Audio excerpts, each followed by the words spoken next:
canlı yayında Jüpiter'in kızı Emelce bizlerle beraber 9 Şubat haftasında hafta gelmeden haftanın getireceklerini öğrenmek isteyenler ekran başındaysa Emel Hanım hoş geldiniz. Hoş bulduk Nurcuğum, nasılsın? Çok teşekkür ederim. 9 Şubat haftasında gayet gümbür bir haftaya giriyormuşuz. Yani önümüzdeki pazartesiden itibaren hanımlar beyler hayatınızda köklü değişiklikler olabilir değil mi? Evet, zaten bir önceki yayınımızda konuşmuştuk. Demiştik ki bu Şubat ayı hayatımızda çok büyük köklü değişimlerin olacağı. Evet. Hatta ileriki 13 yıla damgasını vuracak bir zaman dilimindeyiz demiştik. İşte bu Şubat ayındaki bahsettiğimiz köklü değişimin en vurucu haftası da bu 9 Şubat haftası olacak. Ama bu haftayla ilgili şöyle bir uyarıda bulunmak istiyorum. Öncesinde yani bu cumartesi, pazar ve pazartesi, Evet. 9 Şubat'ta dahil bu bahsettiğimiz işte kırılmalar, Uranüs kareleri gerçekleşecek. Yani valla ben şeyden anlamıyorum Emel Hanım. Uranüs karesi ne oluyor anlamıyorum. Şöyle Benim hayatıma yani- nasıl bir etki yapacak? Şöyle yani şok edici gelişmeler, işte kırılma dediğimiz ani durumlar, ani gelişmeler. Kader değişiyor yani. Evet, aynen. Bu hani hep bahsettiğimiz işte karar değiştirmemiz gerekiyor artık. Kader değişiyor, yönümüz değişiyor. Esnek olalım, yeniliğe açık olalım. Aslında bu kırılmalar, bu zorluklar bizim kader yolumuzu aydınlatmak için, yeni yolumuzu çizmek için Evet. diyoruz ya. İşte Uranüs karesi bunu yapıyor. Hatta astrolojide şöyle bir laf vardır. Hayatında değişim yapamayan ya da şansı yakalayamayan insanlar işte o Uranüs fırsatlarını kullanamayanlardır diye. Yani bu hafta krizden hayır Fırsat doğacak. fırsat doğacak. O zaman şöyle yapalım. Bu hafta bu krizi fırsata çevirecek burçlar hangi burçlar onu öğrenelim değil mi? Şöyle bu hafta en çok krizi fırsata çevirecek burçlar sabit burçlar dediğimiz ve hayatlarında gerçekten de değişim yapmakta çok zorlanan kovalar, Evet. aslanlar, Oo. akrepler, Kova, siz söyleyin. aslanlar. Aslan, akrep.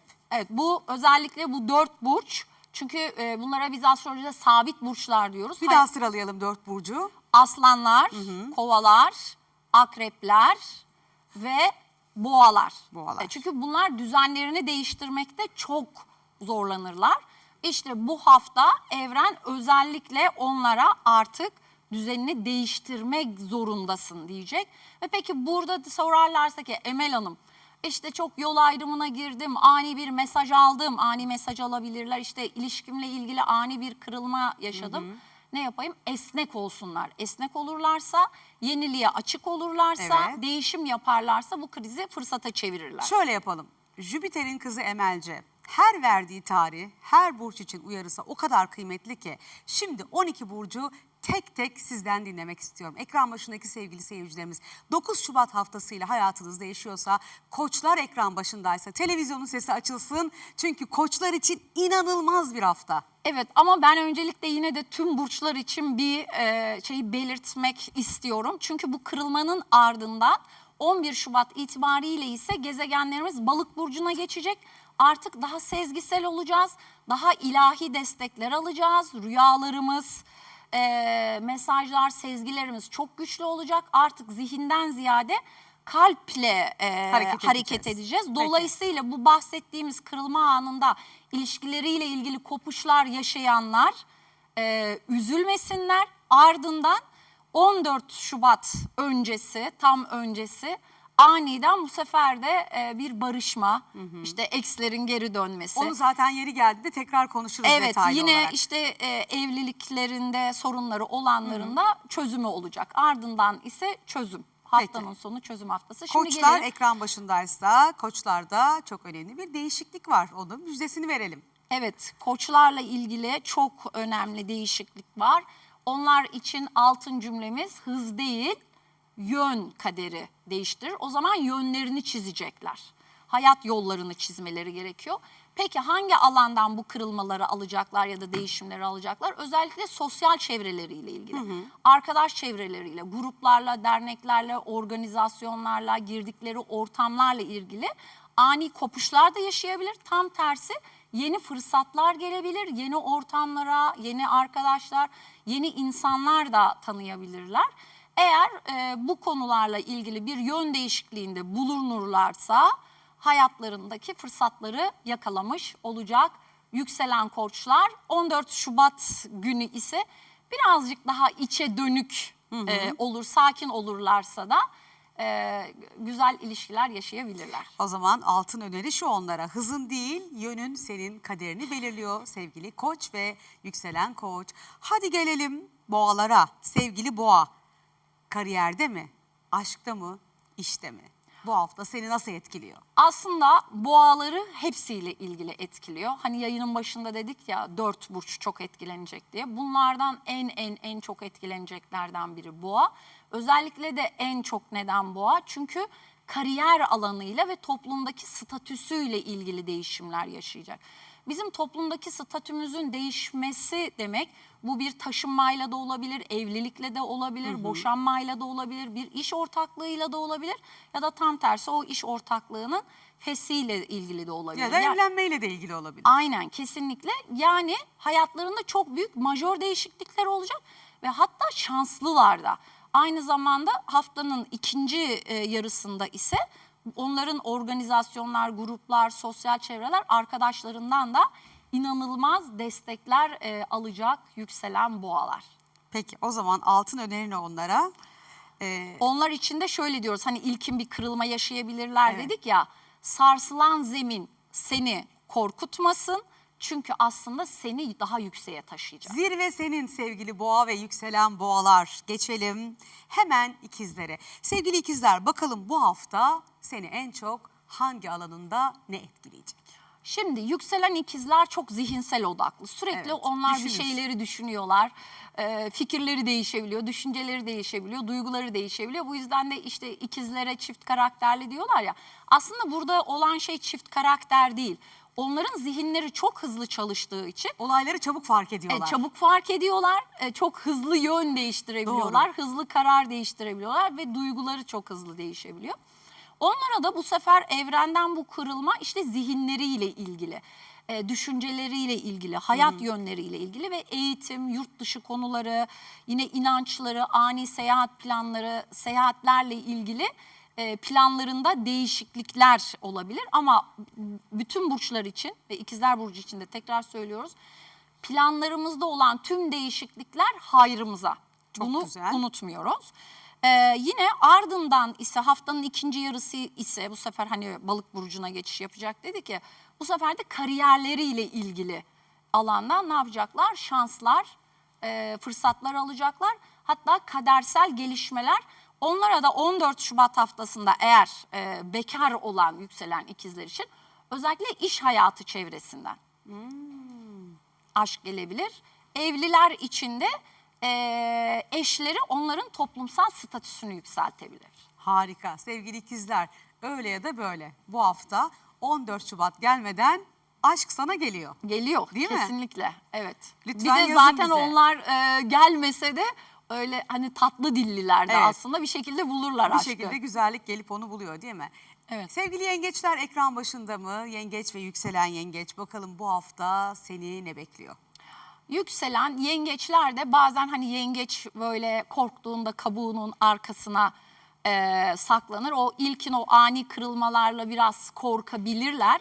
Ama onlara da diyoruz ki korkma, aslında korkunun arkasından gücün ortaya çıkacak. Gücünü ortaya çıkaracağın bir hafta. Yani korktuğun yerden aslında güçleneceksin diyorsunuz. Kesinlikle. Müthiş. Evet.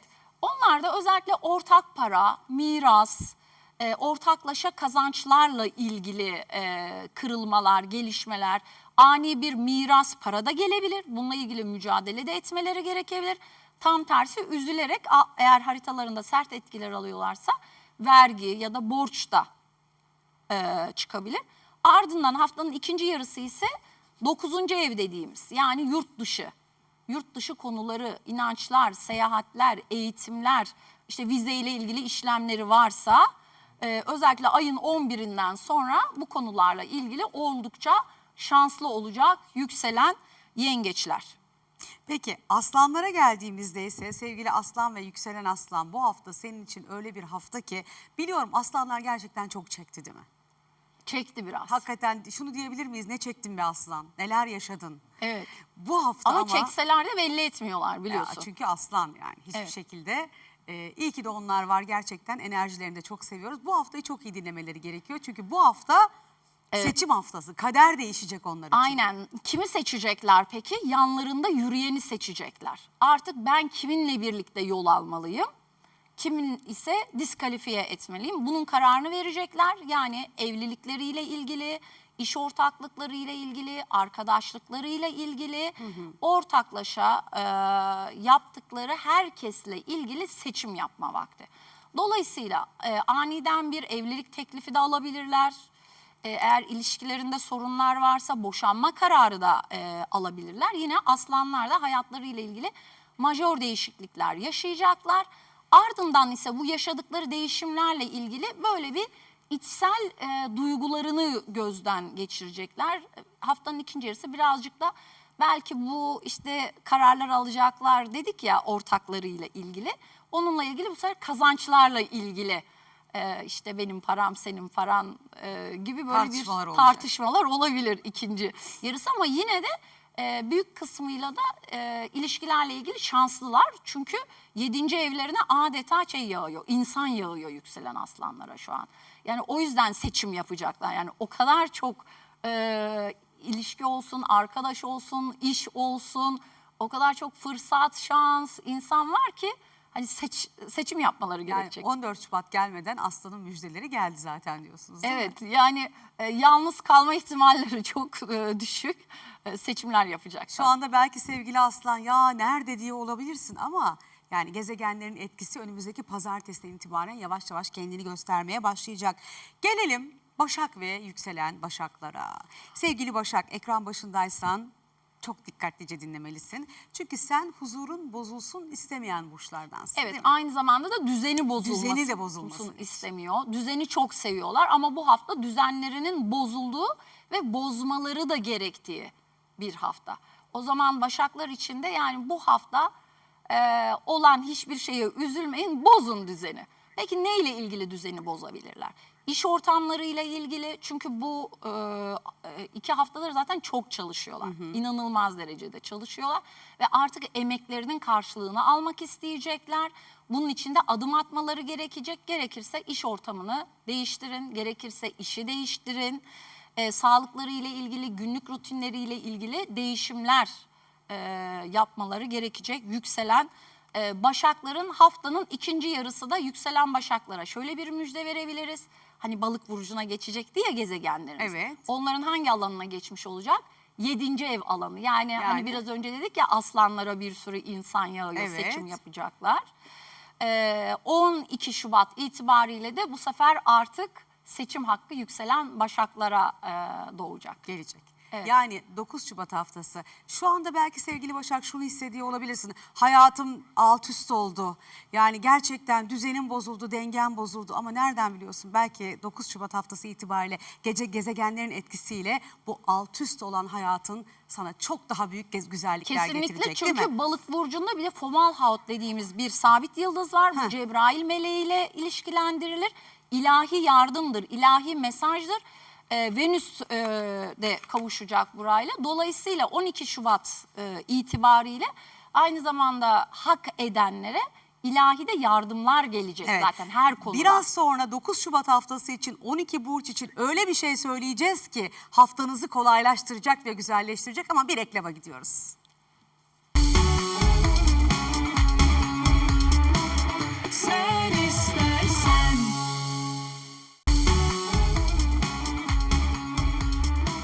Sen istersen Efendim, sen istersen özelde Jüpiter'in kızı Emelce bize tek tek anlatıyor 12 burcu.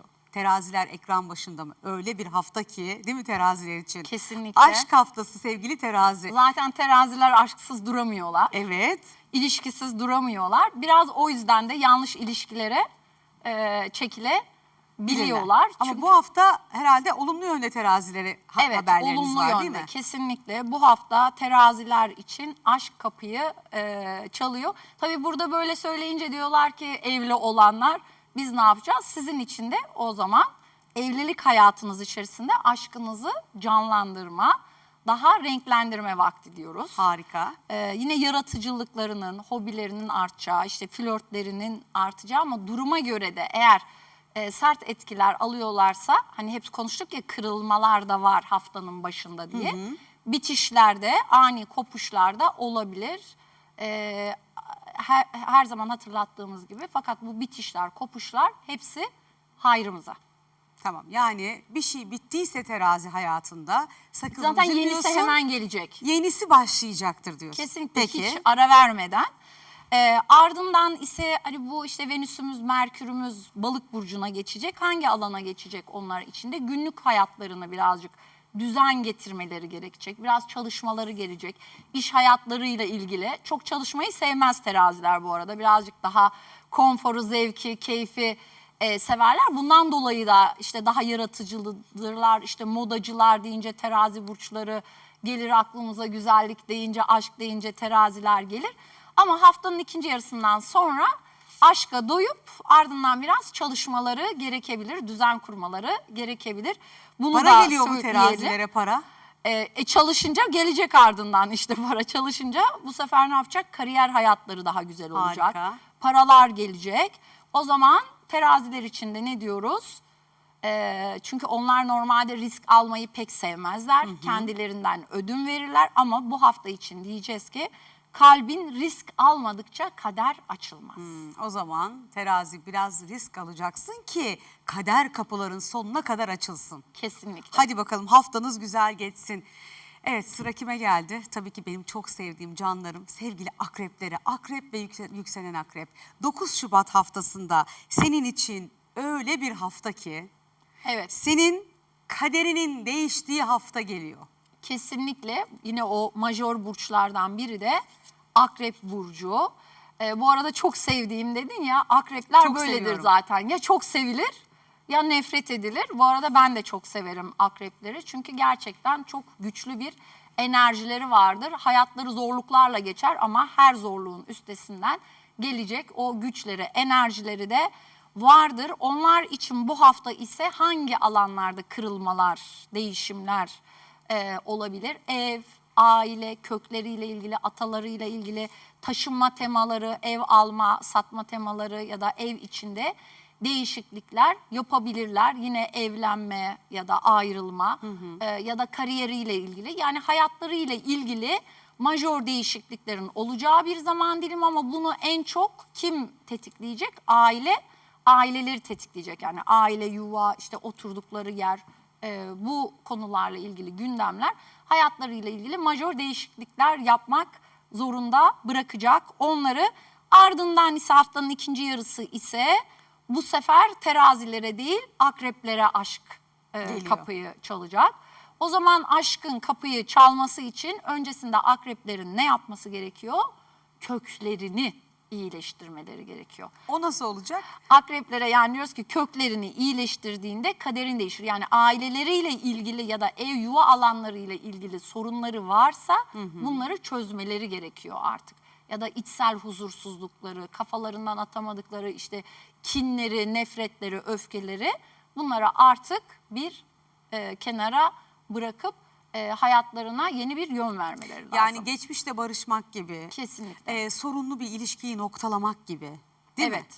Evet. Ya eğer bunları yapmazsanız yeniliğe yer açamazsınız diyorsunuz. Aynen. akrepler. Onlar da biraz değişiklik yapmakta. Çünkü zorlanan burçlardan, bir şeyi olmayan bir şeyi oldurmaya çalışır akrepler. Sonuna kadar mücadele eder. Ama bu hafta diyoruz ki olmuyorsa bırak artık. Evet. Böyle bir haftadasın sevgili akrep. Evet. Geçelim bakalım sevgili yay ve yükselen yaylara. Enerjileri her zaman çok yüksek olan sevgili yay, bu hafta öyle bir enerjiyle başlıyorsunuz ki haftaya. Dikkat etmeniz gereken alanlar neler? Kesinlikle. Neye dikkat etmeleri gerekiyor? İletişimlerine, söyledikleri sözlere, akıllarından, zihinlerinden geçenlere. Çünkü bu hafta yaylar için öyle bir hafta ki söyledikleri bir söz kaderlerini tamamen değiştirebilir. Sözleri adeta dua hükmünde, büyü hükmünde, sihir hükmünde bile diyebiliriz. Aynı şekilde düşünceleri, zihinlerinden geçirdikleri hayalleri, yaylar için dolayısıyla bu hafta çok büyük değişimler var. iletişim yoluyla her şeyi değiştirebilirler. O yüzden iletişim dillerine ne yapıyorlar? Dikkat ediyorlar. Çünkü biz yaylar, ben de biliyorsun yükselen yayım, aynı zamanda yay, sen de yükselen Evet. yaysın. Birazcık böyle planlamadan, yani çıkarsız bir şekilde konuşuyoruz. Her şeyi çok doğru, dümdüz söylüyoruz içimizde ne varsa. Ardından bu da yanlış anlaşılmalara sebebiyet verebiliyor. Birazcık da bizim toplumumuz genel itibariyle akrep ve yengeç teması daha yüksek olduğu için biz millet olarak böyle çok dümdüz konuşmaya, işte olduğun gibi konuşmaya çok alışık değiliz. Daha böyle diplomatik iletişim tarzımız Yani yaylara var. ne uyarıyorsunuz? Yaylar dolayısıyla yani Türkiye'deyseniz, yurt dışında olursanız sorun yok. Yurt dışında çok şanslı oluyor bu yaylar, bu iletişim diliyle. Ama bizim birazcık daha diplomatik bir iletişim tarzına Şöyle açık konuşalım o zaman Evet. biz de yaylara. Sevgili yay bu hafta ne yapmasın? her şey dümdüz söylemesin. İşte bir beklemediği bir mesaj aldıysa, bir haber aldıysa hemen cevap vermesin. Biraz Dümdüz beklesin. mesaj atma diyorsun. ya. Dümdüz mesaj atmasın, evet. Birazcık diplomatik olsun, içinde tutsun. Ay bir plan- yay da bir şey söyleyeceğim. Bir yay da bunu Çok hiç zor. beceremez Evet, yani. ben de beceremiyorum ama bu hafta eğer bunu yaparlarsa o krizleri fırsata çevirebilirler. Ardından ise bu Venüs, işte Merkür, onların 4. ev, aile, yuva alanlarına geçecek. Hı hı. İşte taşınma, ev alma, satma ya da aileleriyle ilgili konular gündeme gelebilir. Eğitim konuları, yine sosyal medya, bu konularla da çok aktif olacakları bir dönem. Yani yayların bu hafta telefonları susmayacak. Ama dikkatli oluyoruz. Evet. Yani ya dışarıdan birileri de hani şey yapabilir, nasıl diyelim, tetikleyebilir, kavga çıkarmaya çalışabilir. Sizi kışkırtabilir, manipüle evet, edebilir. manipüle edebilir. O zaman sevgili yay hafta İçimizdekini gelmeden... olduğu gibi böyle safça söylemiyoruz, diplomatik oluyoruz. Tamam. Sevgili yay biliyoruz ki önümüzdeki hafta için 9 Şubat haftası için sözün kaderin olacak. Evet, onlar için de altın cümlemiz doğru cümle bazen ne yapar? Doğru kapıyı açar, kader Evet. değiştirir. Peki gelelim oğlaklara. Sevgili oğlak bu hafta kaderin hangi yönde değişiyor? Maddi mi yoksa duygusal mı? Maddi konuda değişiyor. Onlar zaten söylemiştik, maddiyata önem veriyorlar. Neden? Çünkü bir yandan da aslında korkuları var. Yani çok azim, başarılı olmak istiyorlar. Hep mükemmel olmak istiyorlar, başarılı olmak istiyorlar. Zaten onlar mükemmel değil mi? Bir Evet. oğlak değil mi? Evet, iyi olmak istiyorlar. Bundan dolayı da hep böyle değerleri yüksek olsun diyorlar. İşte bir kenarda paraları olsun istiyorlar. O yüzden biraz adları cimriye çıkabiliyor. Estağfurullah. Yani astrolojide hani biliyorsun her burç için bazı Tutumlu diyoruz biz tutumlu. onlara. Evet, tutumlu Bence diyelim. bir oğlak parasını doğru yönetendir. İşte onu söylemeye çalışıyorum. Yani adları yanlış yere cimriye çıkmış. Aslında onların yöneticisi Satürn olduğu için tutumlu bir şekilde daha kontrollü Peki. davranıyorlar. Benim Ama onlar, tutumlu burçlarım bu hafta ne yaşayacak? bu hafta onlara aniden para da gelebilir. Oo. Aniden para çıkışı da olabilir. Gelir gider dengesini dengelemeye çalışacaklar.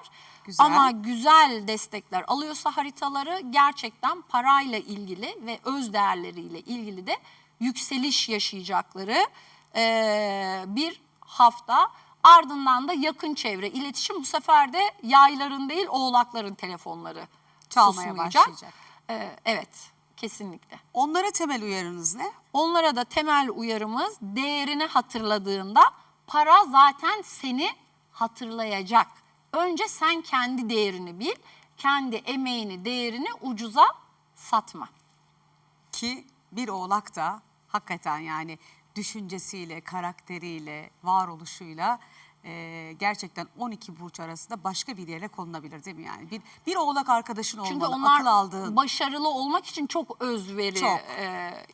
gösteriyorlar. gösteriyorlar. Peki, Evet. geçelim mi o zaman kova ve yükselen kovalara? Tıpkı oğlaklar da, daha doğrusu kovalar da oğlaklar gibi değil mi? Çok zeki, çok akıllı, hümanist. Çünkü onların da yöneticisi Satürn. Evet. O yüzden çok kontrollüler. Bu hafta bu kadar kontrollü olan sevgili kova, gezegenlerin etkisiyle ne yaşayacak? Bu hafta kovaların haftası. Zaten Şubat ayı kovaların haftası. Dolayısıyla onlar için de altın cümlemiz, kendini seçtiğin an kader senin tarafına geçecek. Kimlikleriyle ilgili değişim yaşayabilirler, dış görünüşleriyle ilgili değişiklikler yapabilirler, vizyonlarıyla, duruşlarıyla ilgili yeni kararlar alabilirler. Hatta bundan dolayı estetiğe de gidebilirler. Yani her türlü. Estetik için doğru bir tarih mi? Yani 11'inden sonra daha doğru tarih. 11 Şubat sonrası. Evet, daha Peki. doğru tarih. 11 Şubat öncesi biraz Uranüs karelerimiz olduğu için o vakitlerde hiçbir burç için, sadece kovalar için değil, hiç kimse için şey yapmıyoruz, önermiyoruz. Peki kovalar için başka neler öneriyorsunuz? Kovalar için aynı zamanda kendi güçlerini fark etsinler, duruşlarını fark etsinler. Ardından haftanın ikinci yarısı ise gezegenler onların para evine geçeceği için para ile ilgili konularda haberler alabilirler. Para artışları olabilir, iş teklifleri olabilir. Yani bu ay ve bu hafta en çok belki de şanslar kovaları bulacak diyebiliriz. O yüzden kendilerinin farkına varsınlar. Peki onlar için altın niteliğindeki önerimiz, altın öneri ne olacak? İşte kendilerini seçerlerse kader yön değiştirecek. Ne olursa olsun önce kendilerini seçsinler. Bu bir bencillik değil. Bu haftanın enerjisini doğru kullanma yöntemi. Peki gelelim balık ve yükselen balıklara. 12 burcun sonunda hep istiyorum ki aslında sizden başlayalım sevgili balıklar. Onları bir tık daha uzun anlatalım bence. Çünkü Tamam. hak ediyorlar bunları. Tamam. Zaten bu hafta balıklar için güzel haberlerimiz de var. Onlar da böyle bir süredir enerjiler içe döndürmüştü. Böyle biraz sessizdiler. Ama 9 Şubat'tan sonra artık gezegenler onların birinci evine geçecek. Nasıl hani kovalar için söyledik ya, balıklar için de artık parlayacakları, kendilerini gösterecekleri, kadersel karşılaşmalar yaşayacakları, kadersel mesajlar alacakları, hem kendilerinin böyle şefkat, merhamet, zaten bu şefkat, merhamet hissi onlarda yüksek olacağı, dışarıdan da insanların onlara daha anlayışlı, empatik davranacakları bir zaman dilimine girecekler. 14 Şubat haftasında da en şanslı olanlar bu sefer balıklar Balıklar mı? olacak. Aa, ne güzel. Çünkü Venüs de balık burcunda olacak, Merkür de balık burcunda olacak ve o bahsettiğimiz Fomalhaut sabit yıldızıyla kavuşacak.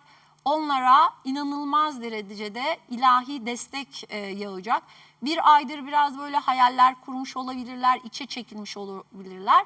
İşte onlar hiçbir şey yapamadım diye üzülüyor olabilirler ama üzülmesinler. Özellikle 11 Şubat'tan sonra çok hızlı bir şekilde harekete geçecek yükselen balıklar. Sona kaldı ama bence en güzel müjdeleri de balıklara verdik diye düşünüyorum. O zaman balıklara diyorsunuz ki şu anda sessiz kalıyorsunuz sevgili balıklar, yaşadığınız bütün zorluklarla ama bu sessizliğiniz karşısında en çok sizin sesiniz çıkacak. Kesinlikle onlara da hatta şöyle bir şey diyebiliriz. Sessizlik bazen en yüksek cevaptır ve ardından kader muhteşem bir şekilde yön değiştirir diyebiliriz. Hatta bir laf vardır ya, gidişim sessiz olmuştu ama dönüşüm muhteşem olacak diye.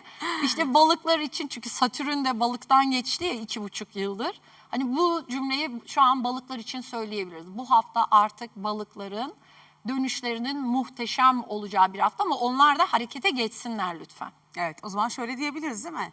Sahne aslında balıklar için kuruluyor. Artık bu dönemde balıkları konuşmaya başlayacağız. Kesinlikle. Onlar için muhteşem bir hafta olacak. Peki 12 burç için bu hafta en temel uyarınız ne olur? En temel uyarım, dediğim gibi, kadersel karşılaşmalar olabilir, kadersel mesajlar gelebilir.